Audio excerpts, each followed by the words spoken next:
কান খুলে একটা কথা শুনে রাখো তুমি, আমার সুধা না তোমার মতো মিথ্যেবাদী ফ্রড নয়। তাই এই তেজ বসু মল্লিক চোখ বন্ধ করে ওকে বিশ্বাস করে, ভরসা করে, আর সারা জীবন করবে।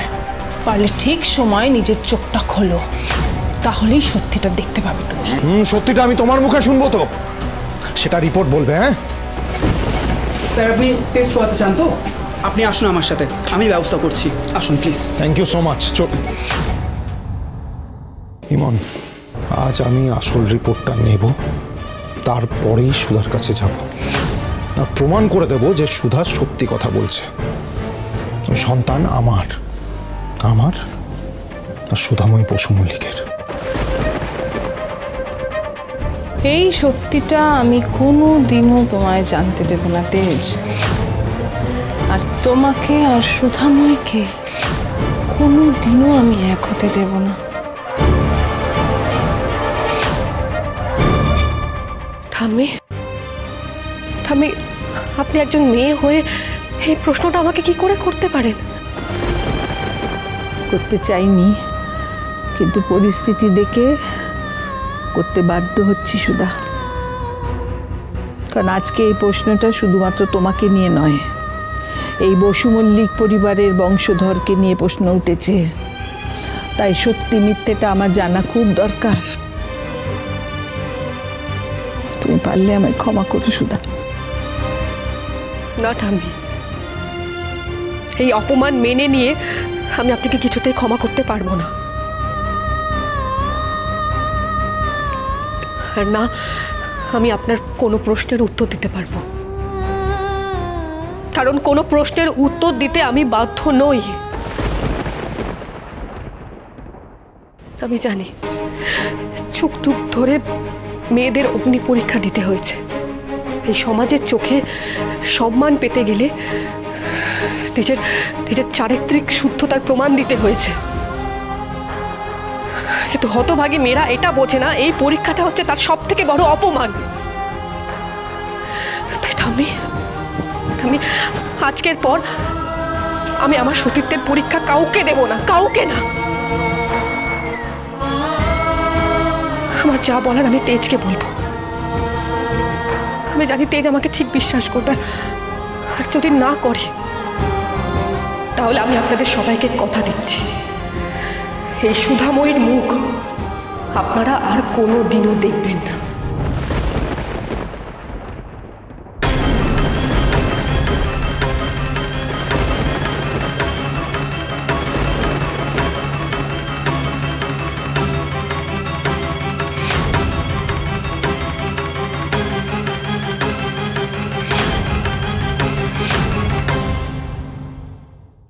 তেজ ফোন ধরছে না কেন? কি হলো? এত রাত হয়ে গেল, ও গেল কোথায়? সুধা, মা এত ছটফট করিস না, চিন্তা করিস না। এত রাত হয়ে গেল বলো তো, ফোন ধরছে না। মা, তেজের যদি কোনো বিপদ আপদ হয়ে যায় তো। এমন কথা মুখে আনে না মা, যে আমার কিচ্ছু হয়নি। তাহলে ও গেল কোথায়? আমি বলছি আমার কথাটা একটু শোন, জামাই ঠিক চলে আসবে। কোথাও এটা গেছে হয়তো। তুই অনেক রাত হয়ে গেছে, কিচ্ছু মুখে দিসনি। এই অবস্থায় এরকমভাবে থাকা অনিয়ম করা উচিত নয়। মা, আমি একটু কিছু খেয়ে নে। মা, না মা, আমার কিছু খেতে ইচ্ছে করছে না। আর যতক্ষণ না তেজ আসছে আমি জলও স্পর্শ করবো না। জেদ করিস না মা, খেয়ে নে, একটু খেয়ে নে মা। না মা। দিদি, আমি বুঝতে পারছি তোর মনের কি অবস্থা। আমি তো এটাই বুঝতে পারছি না যে এত কিছুর পর হিটলার দাদি এরকম একটা প্রশ্ন কি করে করতে পারলেন। যে যাই বলুক, কিন্তু তোর দিকে উনি এইভাবে আঙুল তুললেন কি করে বলতো? জেনো, এমনও তো হতে পারে যে উনি হয়তো সুধার অসম্মানের কথা ভেবেই এরকম। কি বলছো মা তুমি? এই প্রশ্নটা করে কি দিদির অসম্মান করেননি উনি? হ্যাঁ, চুপ কর না প্লিজ। আমি এসব কিচ্ছু ভাবতে চাইছি না। আমি শুধু তেজের সাথে কথা বলতে চাই। তেজ কখন আসবে? ও এখনো বাড়ি ফিরছে না কেন? চলে আসবে। তুই এইরকম টেনশন করিস না। আমি তোকে একটু খাইয়ে দিই মা। আমি তোমাকে আগেও বললাম আমি কিছু খাবো না। আচ্ছা শোন, আমার কথাটা শোন। কিছু না খেয়ে থাকলে তো। মা, তেজকে আসতে দাও। তেজ এলে আমি ঠিক খেয়ে নেব। আর অনেক তো রাত হলো।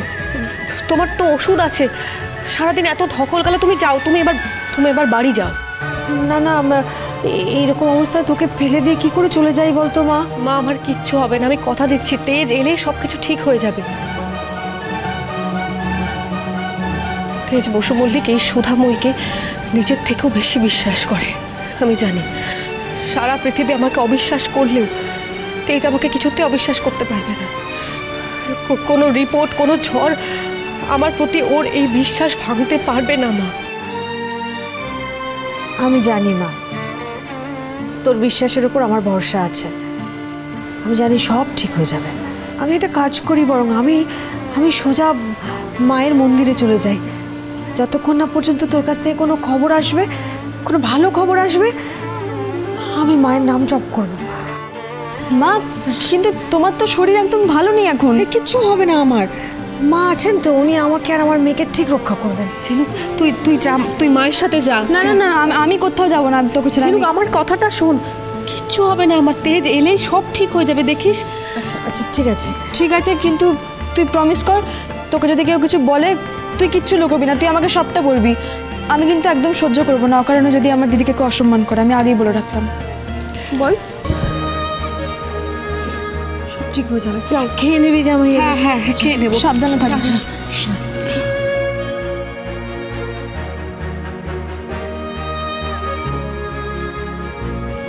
তেজ, তুই কোথায় তেজ? মা,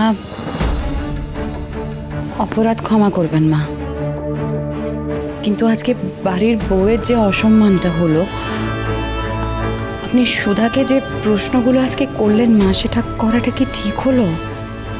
মা, মেয়েটার মুখের দিকে তাকাতে পারছি না। তাকাতে হবে না, আদিক্ষেতা করো না, যত সব। আর তোমাদের এত বড় আস্পর্ধা, মায়ের উপরে কথা বলছো? ঠাকুরপো, মায়ের মুখের উপর কথা বলার ধৃষ্টতা আমাদের কারো নেই, কিন্তু আজ যেটা হলো সেটা একদম ঠিক হলো। মা ভুল কি করেছে? মা ভুল বলেননি না, ওই মেয়েটার ভালো মানুষিতে তোমরা অন্ধ হয়ে গেছো বৌদি, তাই চোখের সামনে সত্যিটা আছে জেনেও চোখে টুলি পরে রেখেছো। ওদিকে বাড়ির ছেলে তেজ বাড়ি ছেড়ে চলে গেল, কারো ফোন ধরছে না, সেদিকে কারো খেয়াল নেই। হ্যাঁ, বাড়ির বউর মন ভেঙেছে, সেই নিয়ে সবাই নেকা কান্না জুড়ে দিচ্ছে। কেন তেজ বাড়িতে নেই, কেন সে ফোন ধরছে না, বুঝতে পারছো না? কারণ ওই মেয়ের জন্য। তেজ সুধাকে অবিশ্বাস করতে পারে না ঠাকুরপো, আর যদি সেটা করে থাকে তাহলে আমি নিজে ওকে এই বাড়ি থেকে বের করে দেবো। তেজ বসু মল্লিকের বিলঙ্গিংসগুলো এখানে রাখলাম। আচ্ছা, উনি টেস্ট করে বেরোলে ওনাকে দিয়ে দেবে। আর ঘড়ি, মোবাইল সব আছে, সাবধানে রাখবে।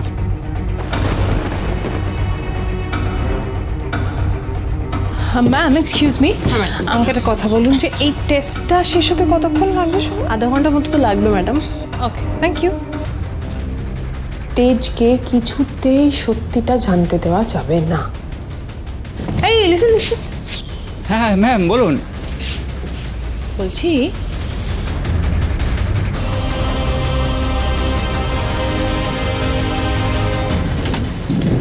ম্যাডাম, হ্যাঁ বল। আপনাকে অ্যাডমিনের স্যার একবার ডেকেছিলেন। আমাকে? হ্যাঁ। নিশ্চয়ই আমার ডিউটি আসতে লেট হয়েছে বলে স্যার আমাকে ডাকছেন, কিন্তু রিসেপশনে তো কেউ নেই এখন, আমি কিভাবে যাব? রাত হয়ে গেছে, স্টাফরাও নেই। আপনি জান না ম্যাডাম, আমি তো আছি, কেউ ডাকলে আমি আপনাকে ডেকে দেবো। Thank you.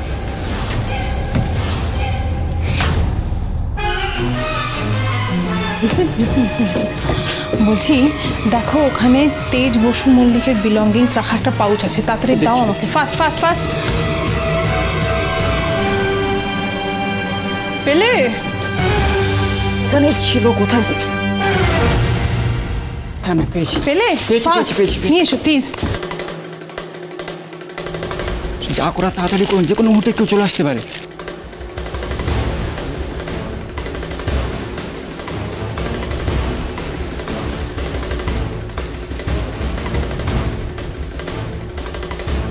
এবার ইমন হালদারের মোক্ষম চাল দেবার পালা।